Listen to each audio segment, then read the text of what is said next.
Happy Thanksgiving. This is We Called It, coming to you slightly earlier than usual with a full breakdown and a special surprise for everyone. We're going to be breaking down every game this week. We got the full crew here today. Connor, it's good to see you again. How you doing? I'm alive, and I'm on what am I? I think I'm like 10-2 in the last 3 weeks. 10-3. Let me see. Just want you guys to know that I'm winning. Winning the games. It's about winning.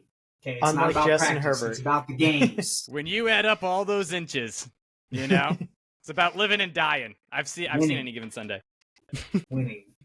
All right, and Ken, Dr. Ken call. That was a terrible injury. Actually, no, you're just Ken right now after some poor medical advice. No, I had great medical advice. Was don't play Justin Fields, Chicago. You still got the L, and all because the stupid Chicago Bears lineman kicked the ball out of the end zone instead of letting a Lions guy fall on it for a touchdown. Either way. Timeout. Wait. Yep. So you're saying you wanted to just get the ball back? Is that what you're saying? Give them 7 points and just get the ball back. I get it. I'm saying that the Bears dude, he kicked the ball out, which is right, but he didn't know he was doing it. He was just bouncing around. It was an incidental kick. Or you could just get good linemen and not have to worry about that because they couldn't block Aiden Hutchinson. That's true. Was it more incidental than Dan Orlovsky running out of the end zone? Equal. It's also another big game going on Saturday. I believe the San Jose Sharks play Saturday, so hammer against them. I got it in there. All right, guys. All right, security. We need to get this guy out of here. Sure. Like I said, nothing matters Saturday. Professionals are not playing. Anyways. They get paid like professionals now. Right here. Yeah, he's right here. Yeah. Lastly, our wild card, Anthony Sardelli, with the combination of headphones and a hat on backwards is shocking to me. Why is the headphones on over the hat? No window. Well, the hat it keeps the hair down. The headphones don't do as good of a job. The sides are out right now. There's a broken window. No, I cover that up so I don't get as much sunlight directly into the monitor. So I got very cloudy out. Well, right I got now. A whole Bin Laden. You live in Ohio. I want it to feel like a cave effect. I was going to say he actually lives in a cave. He puts the blanket up to make people think it's a house. I don't want the snipers to see through the window. He needs to make it look like Parma. All right, with that, let's get to it. Thanksgiving football. 3 big games. Actually, not big games. They're ridiculously terrible games with over touchdown spreads. So, Ken, you have picks on all the games. Why don't you tell us why? Because it's a Thanksgiving-themed... Pretty easy. Bunch of Thursday games, and if you look back, favorites cover on Thanksgiving as long as they're not the Dallas Cowboys. So, pretty easy here. Detroit's way better than Green Bay, less time to prepare, and Detroit is coming off of, a bad game for them. I mean, yes, they played a great 5 minutes at the end, but they missed the rest of the game pretty much. Still came out with the W because they played the Bears. But Green Bay coming in hot off a bunch of drops from the LA Chargers, and it's not going to happen again. Dan Campbell's going to tell his team that they played like shit, and they are going to come out hot. They're going to steamroll the Packers, and we're not going to get to watch good football to start the slate off on Thursday. Connor, what do you got to say to it? Well, if the Packers versus the Lions, this is totally has nothing to do with Ken's take, but I hate the cliche thing. I watched Dan Campbell and give his whole rah-rah shish-kabah after they won, and he was just like, oh, we faced so much adversity. I don't know why coaches don't, why do you have to use the hot word adversity? Just say, you guys sucked ass for 3 quarters, 3.5. You were not good at football. And then you were kind of good there at the end. We got lucky.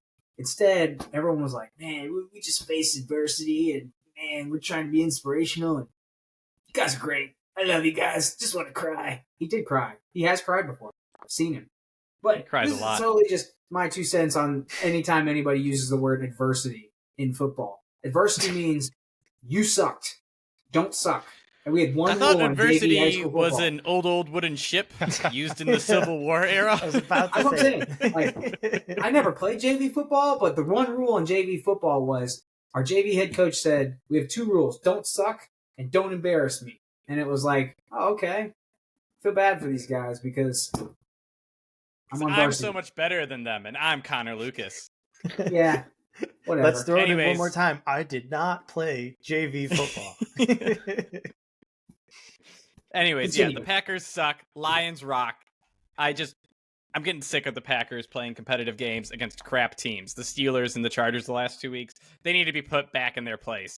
And I think the Lions did it in a Monday night game, Thursday night earlier this year, and it's just gonna happen. I'm with. Guys, I Jordan didn't Love's bet it. good now. Maybe He I had will. 300 Maybe by the end, I'll flip my pick. Jordan Love Throw is one good in there. now. He had 300 yards against the Chargers. So Do you know who else had 300 yards against the Chargers? Every Jimmy G. Everyone, ever. Jimmy G. All right, Ken, let's go over then to Washington versus Dallas. We skipped Anthony because I assumed he didn't have anything valuable to say. No, not for that game, no. So 12.5 is a lot. And yes, that how high that number is has been pretty irrelevant to Dallas recently. But Dallas is beat up on some pretty bad teams. I do not think that Washington is at that caliber of Carolina. They got completely embarrassed by the Giants last week. They're going to come out better than that. Also, just if you look, like Dak does not cover on Thanksgiving. Dallas, in general, just doesn't. I'm not going to bet that. I'm going straight off of trends on this one. I think that Washington's better than they've been playing recently. Yes, I know that the Dallas matchup on paper is not good for them, but Dallas has not played a real offense in a bit, and Washington resembles more of an offense than most. Last I checked, it was before last week, their quarterback was leading the league in yards. I don't know if that's still the case. Still but is. Yeah, that's pretty yards, completions, touchdowns, the whole 9, because they throw the ball. I think we mentioned Sam Howell in our passing leaders episode. Could be wrong. Did we? Might have been in the pre-show talk. Well, and Josh Allen has a firm lead on the interceptions, so we'll see if Sam Howell can catch him there. But Sam Howell is doing his best. He is. But I think 12.5 is a big number. I think this game will be slightly more competitive. It's just about that time where Dallas lays a goose because they've played hot, recently, but against bad teams.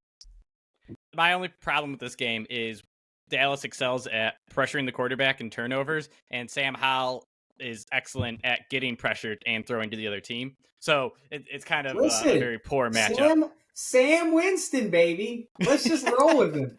Hey, he's QB number 6 or 4 or 5 in fantasy. Sam Winston. I'm very happy with him. All right, and then lastly, San Francisco. Ken, so last I'm happy that San Fran lost those 3 games right in the middle of the year because it really dropped everyone's expectations. But you see, Brock Purdy with weapons is as dangerous as those weapons. But those are some really, really good weapons. Trent Williams is back. He's looking good. I just think that Seattle's looked really bad recently. Their offense should be much better. DK Metcalf, Tyler Lockett, and JSN are just too good of weapons for Geno Smith to continue to be mediocre. Last I heard, Geno Smith is going to play. I'm no longer making QB predictions on if they're going to play or not because it came to bite me last week. But it doesn't matter. I think San Fran is just that much better. I think once again, less time to prepare. The better team is just going to look much better.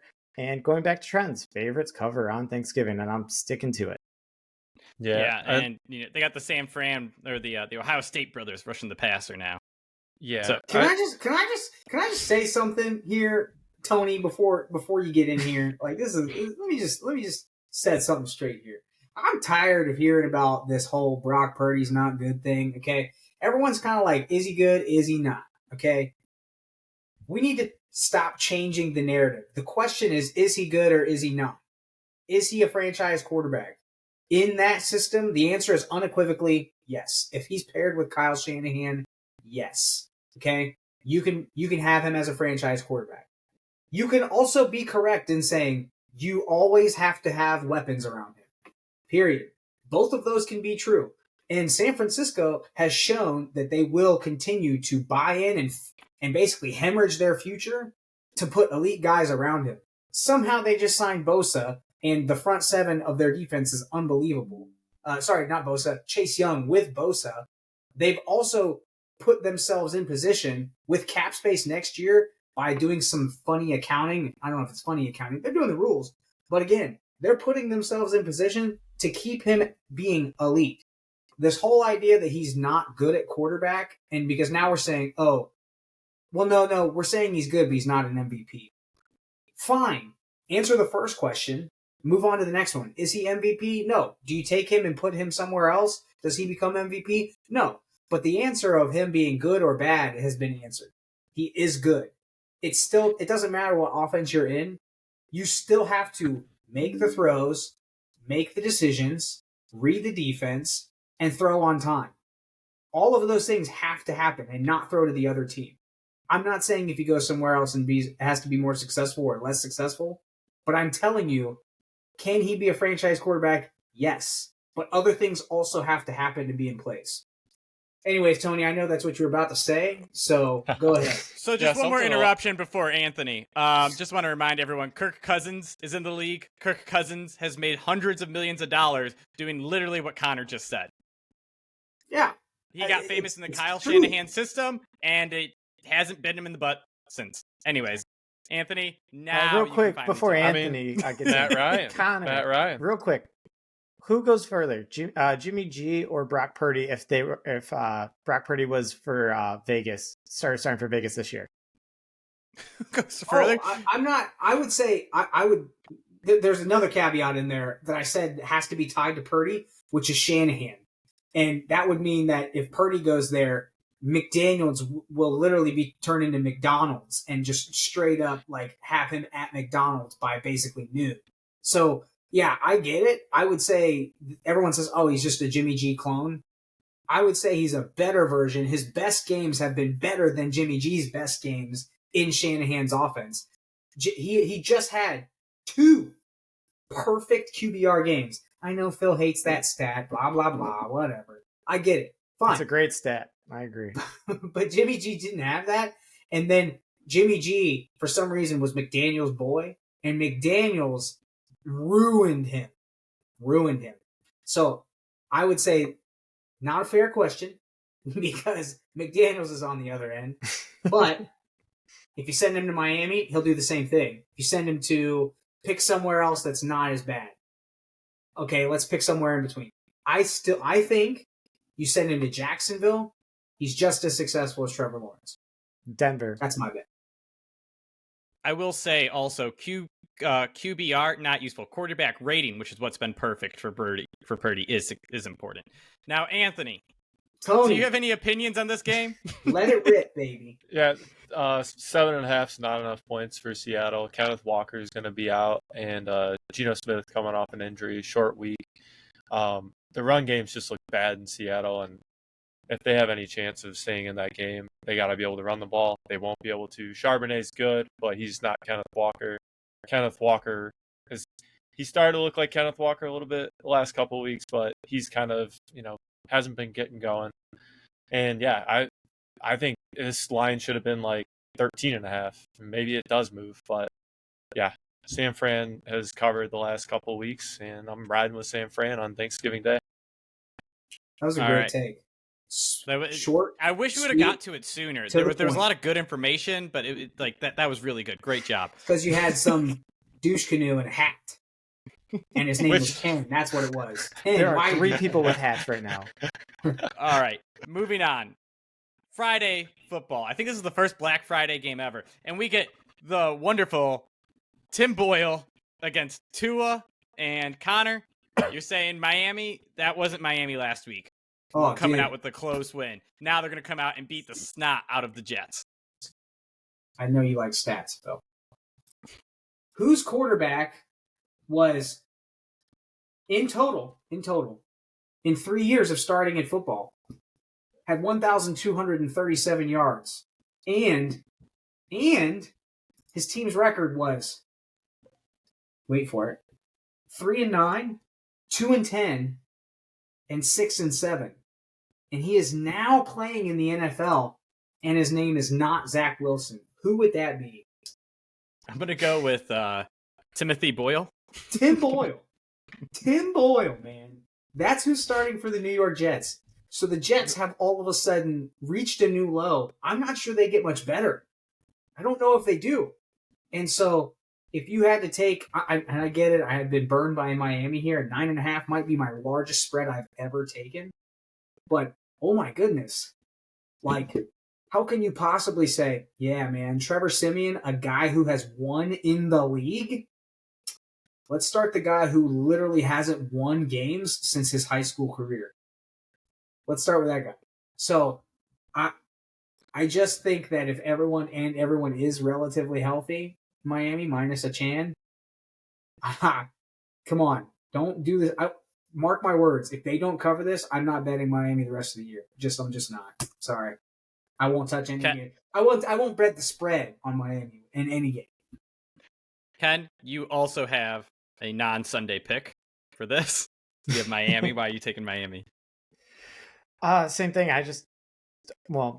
Not as eloquently put. I don't believe in Tim Boyle. I think that Miami just had an off game, and they're just going to bounce back because they're just much better than that. They have weapons. They're just going to score. I just don't think the Jets defense has been out there for, the most part of 11 weeks. Like, they can only go so long. Yes, love watching Breece Hall. I would love to watch Breece Hall on a different team. The Jets are just hard to watch, and they're not going to be able to keep up. That's all I got. Going to regular football day on Sunday, I am writing on New England versus the Giants, and nothing makes me feel like I've been doing worse work than writing on this game. I feel like it's like, hey, Phil, this is your punishment. You need to step up your work. But I am going to be taking New England -3. And the thought here is the Giants won last week. Good for them. But literally, Washington did everything they could to make sure they lost that game. They had 6 turnovers. 1 went for a touchdown. I really believe in New England to not give the ball to Mac Jones. I think Bailey Zappi is going to be starting. And it's just going to be a Ramondre Stevenson heavy game. And I don't believe in Tommy DeVito to play as well as he did against the Bill Belichick defense. I think Patriots are just going to come out, smack around the Giants. Don't let Saquon Barkley beat you. And I don't see another 250-yard passing game out of Tommy DeVito. And the Patriots, they're going to win this, but it's just going to be ugly. Ken, you just are picking every game to start, and you have the under here, 33.5. It slows down. But I just don't know if the Patriots are tanking. They might let the Giants win here. I don't know. Don't know how. They did it when they were over in Germany. But even if Bailey Zappi throws a pick six, Giants have scored a few defensive touchdowns this year. Even if they score one, I don't think that this game's going over. Yes, that over is pathetically low at, was it 33 or 34.5. Have you guys seen the Patriots play? This game is 13-10, 10-7. Like, I have seen the Patriots play a couple times. You're the only one. Nobody's watching them because they are painful. It is just completely painful to watch. You didn't get up at 9 o'clock in the morning to watch them in Germany? If I was up at 6, I wouldn't have watched them. I did. You're not committed. It's fine. Sending shots. I'm wearing a hat today, and it's just pissing Connor off. I don't know what it is, but I'm the only one that's supposed to wear a hat. I give Tony a pass because he has bad takes. Okay. Well, anyways, no one's scoring in this game. Danny DeVito, Tommy DeVito. I just hope that Malik Cunningham plays. That's all I want to see. I just want to see Malik Cunningham. He'll get some Wildcat snaps. All right, let's go on though. Next game, Tampa Bay versus Indy. Connor, you're in Minshew mania. Guys, I'm in Minshew mania. I'm in JT mania. I'm in anti-Baker mania. Hey, by the way, has Baker been winning lately? I think we said that, like, he's not that good. This whole 2-0, and everyone's like, Baker's back. I'm like, Baker was never there, okay? Baker was never, ever there. I am shocked that people were like, I watched him. They were 2-0, and they had like this like interview with him before the game. It was before whatever game they were facing somebody that was like actually good. He was like, you know, you guys are 2-0 and you're actually playing pretty well. And they're just telling him like, gassing him up like as if he had just won the Super Bowl and started 2-0. And they're like, yeah, we want to be underdogs. What are they now? Like 3-5, 3-6? Or they went from 3-1 going into their bye week to 4-6. Yeah, stop. What are we? Yeah. What are we doing here? Like, what? You know that they're drafting a quarterback. Unfortunately, Bowles is out. Like, I'm tired of that. So I'm in on Minshew. Relatively. Let's not get carried away, Ken. I know I see you over there, hat. All right. So I think minus Vita Vea, I think you can run on them. I think I just like Indy all day on this one. So I just left because you just perfectly described the Baker's cycle. It's the underdog mentality, prove people wrong for a very short amount of time, overconfidence, and losses. That's just it. Lots and lots of losses. Yeah, and don't worry, he'll get the underdog mentality again, but probably next year. They'll get 6 wins. He'll get 2 more with that underdog mentality. All right, so then actually the next game's New Orleans versus Atlanta. Connor, you get to come in and you get to yell at Arthur Smith. How happy are you? This is my like lock of the week. This is anti Arthur Smith all the way. I don't care if Jameis or Derek Carr plays. I hope Jameis plays. I hope he throws for 1 billion yards on Arthur Smith so that he forces this. By the way, what did he do this week, guys? Guys, what did he do? He said, I'm not sure about what I'm doing at all in this NFL thing. I'm going to go back to Desmond Ridder because he was so good before. And also, I don't know why. Because Taylor Heineke was actually like kind of decent and threw for some yards. And then they were like, yeah, but Desmond Ridder's kind of fast, so let's put him back at quarterback, even though he throws it to the other team like a lot and also fumbles like a lot. So Desmond Ridder's back to starting, took a bunch of flack for not playing Bijan. What did he do? He, I don't know, played Bijan more and then couldn't figure out what he was doing there. And then they were like, yeah, Desmond's the guy. This is and the over? Oh. Come on, Tony, wake up, dude. Why have you not picked this game? I don't understand. If Jameis is playing, that over is easy money because you know there's going to be because he's going to give him a pick six. He's going to give him a pick six. He's going to have 3-3, baby. 30 touchdowns, 30 picks. All right. Carolina versus Tennessee's the next game. And yep, that was a fun discussion on that. That's over. Gonna go on. Pittsburgh versus Cincinnati. I should have done this way better and like skipped around, but I didn't. Ken, here you go. Pittsburgh versus Cincinnati. You got the AFC North unders in what is like a 2 6-year-olds playing quarterback against each other. Yep, pretty much here. So I don't think anyone's going to score at all. It's going to be a painful game to watch. Maybe even with a defensive touchdown, that might be the only touchdown there is. That Cincy game was hard to watch after Burrow went down. Got to be honest there, especially owning Jamar Chase in quite a few fantasy leagues. But Pittsburgh hasn't scored all year. Matt Canada's out. I don't think it matters. What happens? Like Jalen Warren gets the ball a little more. Kenny Pickett still sucks. I don't know. I got nothing there. Wait, but Matt Canada's gone. He's the problem. That's what everyone says. Yeah, he is part of it. I was gonna say it's like you gave crappy ingredients to a terrible chef, and he handed you a pile of poop. That's the sense. Dude, that's what was happening. You know what's funny though is you mentioned the wide open miss that Kenny Pickett had for Deontay. How about the one where he just launched it 40 yards down and it's like 2 minutes left and there was not a soul there? And I saw somebody tweeted it. It was like, yeah, that 30-yard line was wide open. He just launched it like 60 yards down the field, and I was like, nobody was even within the screen. Like, I get it. He was barely hitting the top of his drop before he started bailing out of the pocket and chucking it. He was terrified of Myles Garrett. I mean, you literally, like, I get it. And if that guy has, like, on the outside, just so you guys know, it's literal. He has to make a read and make a call, which is if I can't get hip level or beyond, I have to do what's called a fly and die and back out and do basically a fade stop. Fine. But, like, you would still see him, like, in the screen, probably at the bottom. He wasn't there, which means he probably made that decision, like, 30 yards ago. And you were like, yeah, watch. He's going to change his mind. Showing his arm talent. Well, Yeah.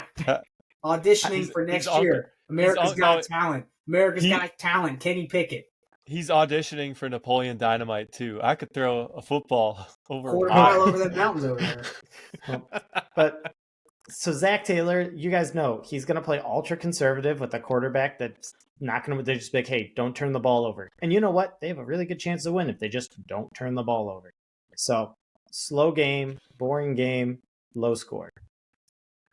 Now let me get to what might be my favorite game to watch this week: Jacksonville versus Houston. I am taking Jacksonville to beat the Texans. Anthony is on board, and Connor has the over. Anthony, since you've been quiet, you can go first. Why are you taking Jacksonville? Because they're the more experienced team. They have the more experienced head coach, and CJ Stroud. We kind of saw him, when he got pressured. He made some mistakes last week, and I think it's going to be the same thing coming down late in the game. I do think it's going to be high scoring, but it was one of those things like last week. I bet the over on that game, and I was like, all game. I'm like, the way it started in the first quarter, I'm like, oh, this Houston game is going to go over. So I'm a little bit weary on the over, but if I'm leaning one way, I am going to take the over in this game. But Jacksonville, I think it's going to be a close game coming to the end, and I think they can cover 2 points. I just think this is a huge rivalry, and Jacksonville needs a win. And this is one of those games where Trevor Lawrence, I think he's just a little bit better of the quarterback right now. I think he'll end up on top in this game. Yeah, I agree. I think this game is one of those where it's like Houston's been fun. They've been playing well, but now they get the divisional rival in a game that means a lot for the division title. And I think Jacksonville is going to go big brother on them. They're going to beat them down. And I think CJ Stroud might have a big game, but I think the Jaguars, they found the Calvin Ridley connection again last week with him and Christian Kirk, finding their rhythm. I don't think Houston's going to have any answer for the Jaguars offense. My only fear is that Dougie P goes Zach Taylor on us and gets way too conservative and is grounding and pounding with Travis Etienne a little too much. But other than that, Jacksonville -2. If it was 3, I'd say no. But at -2, I got to take the Jaguars to keep on keeping on. Connor, anything to add for the over? Yeah, it's kind of weird because, like, CJ Stroud puts up, like, 1 billion points against good defenses and then, like, kind of, like, has struggles against crappy defenses. He put up 21 versus the Cardinals last week. He put up 13 versus the Panthers, but he also put up 30 this year on the Steelers. He put up 39 on the Buccaneers, 30 on the Bengals, and you're like, this doesn't make any sense at all. Why are you not putting up 50 on the crappy teams? And this is a good team. So I think Trevor matches him, and I think it's just a point. Maybe this is wishful thinking. That might be. I don't know. It could be wishful thinking, but I would like to wish for one of these games to be a shootout this week. Freaking Ken over here. Hey, everyone's an under this week. We all suck. We hate them. They all suck. Everyone sucks. So this will be the one game that I hope is good. So we just got a quick question in the chat. Fantasy football, actually. Trade T-Law and Kincaid for Josh Allen. It's a 2T tight end league. My other tight ends are Thomas and Likely. Logan Thomas and Likely. Is it tight end premium? I guess it would be. Doesn't matter. I mean, yeah, it is if it's 2 tight ends. Yeah. Oof. I'd rather have T-Law and Kincaid. I think T-Law is probably going to be playing at the same level as Josh Allen for the rest of the year. But Josh Allen, even when he sucks, he puts up good fantasy points. So that's true. Even when he sucks, he has a rushing yards floor. But he said his other ones are who? Logan Thomas and Isaiah Likely. I do not think those are going to be very good. Those are not good. So I think I go with Kincaid and T-Law. Purely based off of if you have a top 3 or 4 tight end, the difference between the top 3 and the next like 10 is super significant. And I would say even then, Josh, I get it. T-Law had looked good last week, but if you looked at T-Law before last week, he had something. He was averaging like 16, 17 points a game. Josh Allen is like the number 1 or the number 2. So, I mean, I know I'm saying competing things here, but like I think the ability with what you said, Phil, which is I think he can go off now, mixed with the scarcity at that position of having an elite tight end, I would say you got to keep T-Law and Kincaid. Yeah, it really is like a hope for T-Law. I'll tell you, 2 weeks ago, I lost a fantasy game because T-Law scored 2 points. You're never getting that from Josh Allen. So, but I do think that Dalton Kincaid is like on that brink like of like next level tight end. So I agree, Connor. You stick with him. I'm just going to add that Travis Etienne touchdown rate was through the roof, and that's got to regress, exactly. and that plays into T-Law's favor.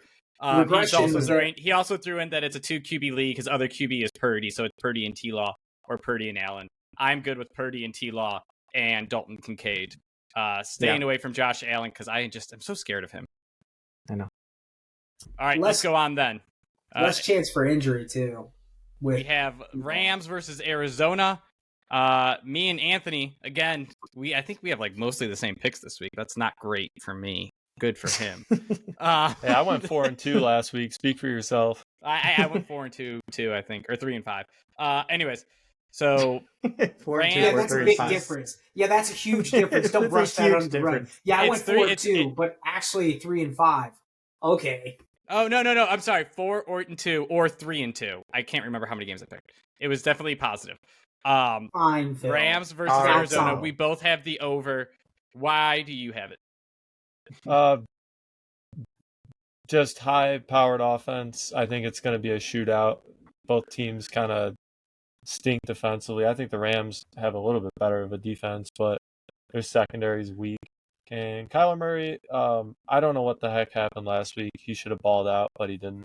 I think he'll have a good bounce back this week, and just I don't know. This seems like one of those games that's just going to turn into a shootout.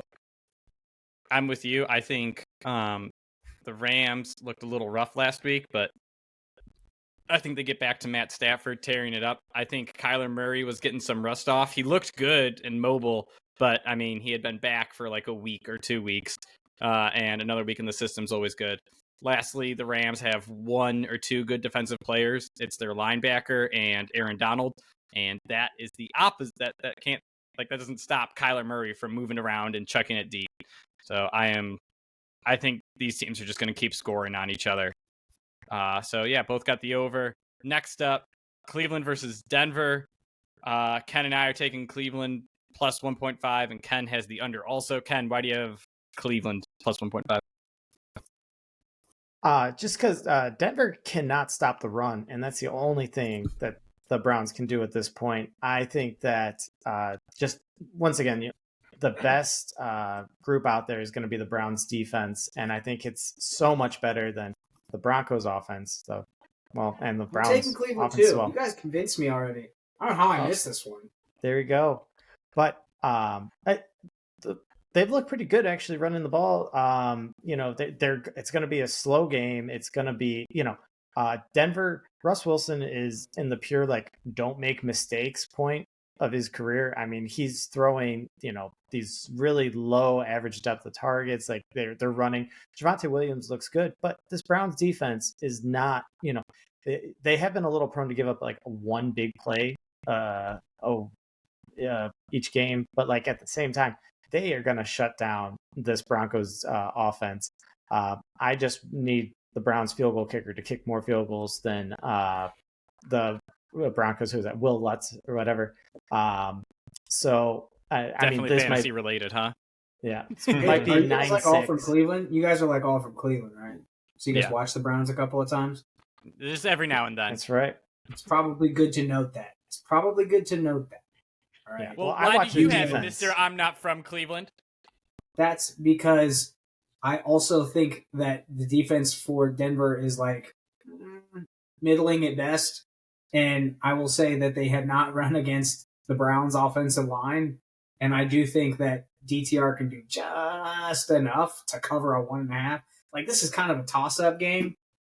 And also, Myles Garrett plays for the Cleveland Browns, and he's good at football. And the middle of the pack Denver Broncos offensive line is exactly that. So I just think elite versus I like my matchups there, and also I don't really think that everyone's like, oh, Russell Wilson's back. Sean Payton's playing ball control, hold the ball away, keep the ball away from the other team, run Javonte Williams. If you take that away, he's going to have to put Russell Wilson back on the, hey, Russell, can you throw 50 times and not throw to the other team? Yeah. I just want to piggyback on that real quick, too. And Denver's run game has been very mid, very decent, not very spectacular. The Browns, if you're going to have anything, it's going to be an explosive run. We saw Warren do it against us last week. That's the only thing that's going to scare us defensively. Russell Wilson, even like the touchdown passes or the one touchdown pass he had in the game last week, it was like a duck. If you do that against the Browns secondary, you just throw the ball up there like Wilson's been doing this year, we are going to pick the ball. I'm not picking them just off superstition, but you guys are convincing me Browns plus 1.5. But I'm not gonna hop on the train. Only so I can jump on the train. Only me. I'm saving everyone else's bets here. Now these two guys, Ken and Phil, there's a little superstition going on there, but I'm not. The last time we all did this, the last time we were all on the hype train, it went bad. So I'm just gonna say good. Just gonna stay off of it. All right. So listen to this. Broncos on a 4-game win streak, so you assume there's some like odds book inflation. But here is their turnovers from their first 6 games compared to the last 4. So the first 6, they committed 11 turnovers and forced 6. And during their winning streak, they have committed 2 turnovers and forced 13. So a little bit of awkwardness there where it's been bias high, bias low in the last, if you look at that split, I think the turnover regression comes down. DTR, I thought, played very well and didn't expose the ball. The Vikings can't stop the run recently, and that's what the Browns are going to be looking to do. As long as the Browns can catch the ball, I am not scared at all of whatever Denver throws at them because DTR just went up against a better defense, carved him up. And Russell Wilson, like you guys said, they haven't passed for over 250 yards in like 6 or 7 straight weeks. So I am full on out against Denver. They are hyperinflated. Let's go over then KC versus dude. Let me get in here. Baltimore versus Chargers.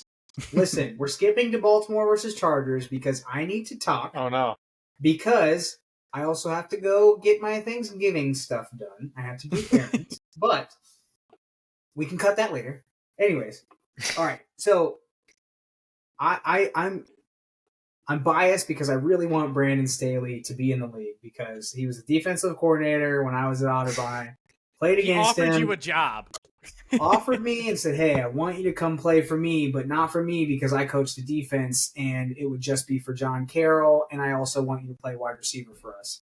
Okay, it doesn't matter. I like him, but buddy, my man, you're at the point where you're fighting with reporters, and even my man, Fart Smith, man, he doesn't really even fight with reporters that much. Brandon Staley got into a full-fledged shouting match and basically told this dude to stop asking questions about his defense. Well, Brandon Staley, if you didn't give up 1 billion yards to every single team that walks in here and you're supposed to be a defensive guru, we wouldn't be having this conversation. Oh, and by the way, Lamar Jackson is the guy who's coming in this week. So, I get it. Kellen Moore can scheme it up and chop it up or whatever, so that's fine. But the defense for the Ravens mixed with going against Brandon Staley, I think that there will be at least a couple of drives where they will stop the Chargers offense, and then Brandon Staley will not do the opposite, or will do the opposite. and which will be like, hey Lamar, come on in. We love Thanksgiving, and also we love Christmas. We'll give you Christmas gifts, which would be touchdowns. And oh, by the way, hopefully this is the last hurrah for Brandon Staley, because Kellen Moore is going to get an interim head coaching job very quickly after this game, and they're going to say, Kellen, we're going to figure out if you're a head coach mentality or not. So Dude, I want to see Kellen Moore as a coach. I've been disappointed with him as an OC and for the Chargers, so I want to see that real bad. how much of that is Staley backdooring him and saying, I think we should do this? We're up by 20 Yeah. in the first half. Let's start grounding and pounding. Make this game a 7-point, competition. I Just don't. real quick. Has there ever been Anthony wide receiver- never gets to talk. All right, Anthony, you can go. Get out of here, dude. Whatever, man. Connor, if you got to go, thank you so much. Boys, Bye, Connor. make your good picks. Happy I just want to Thanksgiving. hear what Tony has to say about Brandon Staley really fast. I think this is a team. The Chargers look like a team that's kind of given up on their head coach. I see Herbert kind of frustrated every game at his line. If there's a false start, I saw him get visibly upset with the guy that caused the false start. I think this defense has given up on him last year. I think it's time for a change in LA, and I don't know how it hasn't come yet. And Baltimore is a team that is just on the rise. They see the Browns and the rest of the division knocking on the back door. If they don't keep winning, they could easily lose this division, and Baltimore needs to win right now. -3.5. The Chargers are probably going to go down early and never come back. They're a team that can come back, but I just see Baltimore causing turnovers early and the Chargers never being able to come back. It's a fair point. Ken, last word. I was going to say, have you guys ever seen a first-round wide receiver get cut mid-year? Hey, it's possible. We're thinking about it. Hey, what did we say? He might be Kevin White or Brashad Perriman. He might be a mix of both. He might be worse than both of them. I'm not sure. I Hey, haven't Kevin seen White it. at least had torn ACL excuses. But Kevin White Anthony was hurt. Schwartz, Perriman, he stuck around the league for way too long, but he was still getting jobs. Yeah. Anthony Anyways, Schwartz should have been I also cut. saw some funny tweets that, like, the moment he got, like, he had that terrible, terrible drop to lose the game. Quentin Johnson, like, they brought up, like, his his like quote right after the draft, and he was like, "I'm gonna retire my mama." And then everyone's like, "Listen, you better go get her back in and get those checks back, because, buddy, she better You start her better be job moving in tomorrow. with her. She better come off the couch and start her job tomorrow. You're not getting game checks anymore." Ouch. So Dude, what was worse, that or MVS? That MVS drop was rough. I I'll say give him a MVS break gets a pass almost exclusively because he's dropped what I think at least are less visible passes. I get he's not a first round pick, but he can at least slide under the radar a little bit more. Quentin Johnson is a first round draft pick, dropping those picks. MVS will never have that hanging over his head. It's true. Yeah. And it was raining in that Kansas It was City raining, game. A little yeah. slippery. It was Yeah. full speed. Well, he keeps his $100 bills from his $11 million paychecks, or from his $11 million salary in his gloves. So, it makes the texture a little bit looser. Slippery. Yeah. Slippery. Happy holidays, fellas. Enjoy your Thanksgiving. Deuces. All right, see Gobble you guys. gobble. See ya. All right. Back to KC versus Las Vegas. Anthony and I absolutely going on the right bandwagon here. KC ain't blowing it twice in a row. Why? What else do you think on the game, Anthony? I think that Vegas stinks and they're going to probably go down early. I see Kansas City's defense kind of halting this offense. They've played great all year, and the unders have kind of hit in this game and Kansas City games. Hopefully, Kansas City's receivers can bounce back this week and catch some footballs, and I think they'll easily cover 9.5. O'Connell had a decent game last week. They were able to stay relevant, but I think this is just a game of Kansas City imposing their will on a way worse football team after a tough loss to the Eagles, a game winning touchdown drop loss to the Philadelphia Eagles. I think they need to get back on the right track, and what better way than absolutely destroying one of your division rivals in the Vegas Raiders. Yeah, I think the other thing is the Kansas City D-backs and coaching has absolutely removed star receivers from games. Tyreek Hill, no impact. AJ Brown, no impact last week. And now Devonta Adams will take away, and the defensive front ate the Eagles. So I don't see the Raiders being able to move the ball in any way on offense. So like I could see Kansas City winning this game 20-3. Even if their offense isn't fully clicking, it won't matter because I don't think the Raiders will be able to do anything at all to create those points. And then on to the next one, Philly -3 against Buffalo. Me and you once more, Anthony, and I think this one is obvious. Like Buffalo ain't look good, and it's only a 3-point spread for Philly at home. I am all in on taking the Eagles to like keep Buffalo looking the same way they have been the last 2 or 3 weeks. Wait, but Buffalo got a new offensive coordinator and everything's good again. No, everything's still bad. They beat up on a bad Jets team, and I think that honeymoon phase of we have a new coach in here, a new offensive coordinator phase is a one game. It's a one game thing. You get it for one game. That second game, you're going up against a Super Bowl caliber team in the Eagles this week, and the Eagles are going to impose their will on the Bills. They have a way better offensive front.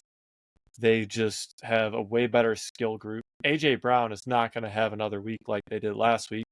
And to your point about the Chiefs shutting down top receivers, AJ Brown has a bad week against the Chiefs. He's going to have a bounce back week against the Bills. And I think the Eagles offense can easily put up points against this defense, and they'll cover 3 points without a doubt. The Bills, they're looking rough right now. I think the Eagles defense is tough, and Josh Allen makes mistakes. He's going to throw some picks out there. The Eagles are going to capitalize on turnovers, and they will cover 3. Yeah, I'm now backpacking off of you guys because it's true. Buffalo has done really nothing. They have not stopped any decent team, any decent offense since Matt Milano went down.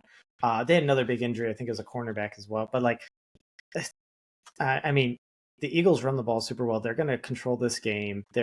I just had the Buffalo defense has not given me anything to believe in besides stopping Zach Wilson and getting him to the bench. I thank you for that. We don't have to watch him anymore. Doesn't matter. This is not Zach Wilson out there.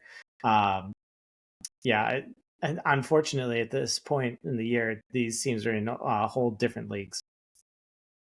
Yeah, I'm just looking at Buffalo, and they just don't have the talent at the skill positions to keep up. Like Stephon Diggs is having a good year, but no number 2 legitimate option. And against a team like that's full of ball hawks, I feel like Philly, they're forcing Dalton Kincaid to be like, this is why we drafted you. You're going to be our number 2 guy with Diggs, and it's just he's been very like average with like a ton of targets. Gabe Davis is good, but they just don't like Buffalo. Since Josh Allen has been here, they just refuse to use their running backs. Their run game is strictly through Josh Allen. And Cook could have a huge game, and then the next week they're like, oh, yeah, he stinks. We ain't going to use him. I don't know. Even with the new offensive coordinator, they just love throwing the football. And they love throwing it to 2 guys, Stephon Diggs and Dalton Kincaid. All right, so listen, free Khalil Shakir. 22 catches, 25 targets, 360 yards, and 2 touchdowns. I like me some Khalil Shakir. He should be their number 2. Anyways, lastly, Monday Night Football. Why are the Vikings always on in primetime? Josh Dobbs. Dude, I'm just realizing this is like their 4th or 5th game this year. But I have. Aren't they going to get flexed out? Oh yeah, Matt. I heard from a reliable source oh my god, that this game might get flexed to Thursday at 7 a.m. while everyone's out playing in their turkey bowls. Dude, it's just Listen so on the funny because radio. last week the Broncos versus Vikings game was a really good game. Like, Yeah, that was a pretty fun game. Anthony, I love you sneaking the under in here. The Monday Night Football, the All right, prime guys, time under. this is my fun pick of the week. The under is on a hot streak. How are we? I saw you both pick the over in this game, and I'm like, how are we betting against the under? This is now? This is my fun pick of the week. It's going to be the most boring game. It's going to hit the under. It's gonna be boring because you know why? Screw you. That's why the Bears and the Vikings are two bad teams. The Vikings are only good again because Josh Dobbs, but we saw him come back down to earth a little bit last week. And you know what? I just don't think Fields is going to have that crazy of a game. Like, everyone's going to be super high on the over because the Detroit-Chicago game last week. But I feel like it's one of those things where you get your hopes up. Oh, that over looks so good at 43.5. There's no way it doesn't hit. But it's Monday Night Football. And the over never hits. Come on, guys. It's right there. What it take? You know, we got two running quarterbacks who are both turnover prone going against each other. Like, the script is set for an easy over. But then again, they're paying past 8 o'clock on Monday night. It's well past their bedtime. They're going to be too sleepy. They're not going to be able to. It's in Minnesota, which is factual if Kirk Cousins was the quarterback. right. I heard he might make a guest appearance. He might have the helmet on. And he's not going to play, but he'll have the helmet on. He just has his helmet on. All right. So with that, we have all of our Thanksgiving week picks out and game analysis. Remember to, if you listened and made it this far, that means you like what we're doing, and you should totally like and subscribe to this video, and you'll get a chance to win our JJ Watt rookie card. One day, that will be given away. I think no matter how long it takes, I will get 100 subscribers, and then I'll just stop the show. That's when we'll end. No matter how long it takes, JJ Watt rookie card will still be a rookie card. Don't worry. I ain't no math magician, but that makes sense to me. Yep. All right. Well, thanks everyone for listening. Happy holidays. All right, guys. Thanksgiving. See you guys on the field tomorrow. Yeah.